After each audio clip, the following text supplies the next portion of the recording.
asalaamaaleykum mbokk yi, teel a àllarba fukki fan ci jumaadal ula muy weeru rakkaati gàmm di juróomeelu weer ci atum junni ak ñeenti téeméer ak ñeent fukk ak juróom benn ci gàddaay yonente bi sallallahu alayhi wa sallam dëppoo fukki fan ak ñett ci weeru novembre ci atum ñaari junni ak ñaar fukk ak ñeent. fukki fan bokkul ci lim yi fàtte lim bu rafet la, kon tey ci àllarba ji rafet na.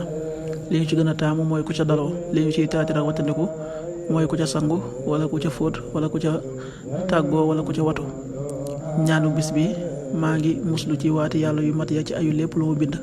a'uudu bi kalimaatillahi taammaati min sharri ma xalaq. a'uudu bi kalimaatillahi taammaati min sharri ma xalaq. xadiisu bis bi, yonent bi sallallahu alayhi wa sallam nee na ki gën ci yéen mooy ki gën ci ak njabootam, te man maay ki gën ci sama njaboot. xadiis bi ibnu maaja nettil na ko. qaala rasulullahi sallallahu alayhi wa sallam xayrukum xayrukum li ahli wa ana xayrukum li ahli. rawaahu ibnu maaja.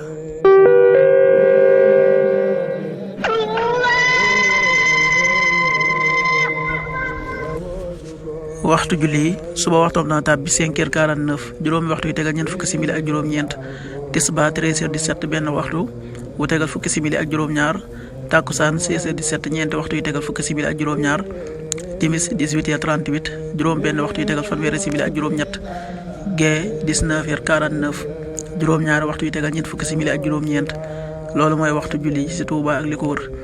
bu fekkee nekkoo Touba, soo ko féetee penku ñaar fukk ak juróom-ñaari kilomètre dina wàññil benn simili, soo ko féetee sowwu ñaar fukk ak juróom-ñaari kilomètre dina yokkal benn simili, soo ko féetee gànnaar wala Saloum téeméeri kilomètre dina yokkal benn simili. jant bi dana fenk 7h04 juróom-ñaari waxtu yu tegal ñeenti simili, di so 18h34 juróom benn waxtu yu tegal fanweeri simili ak ñeent.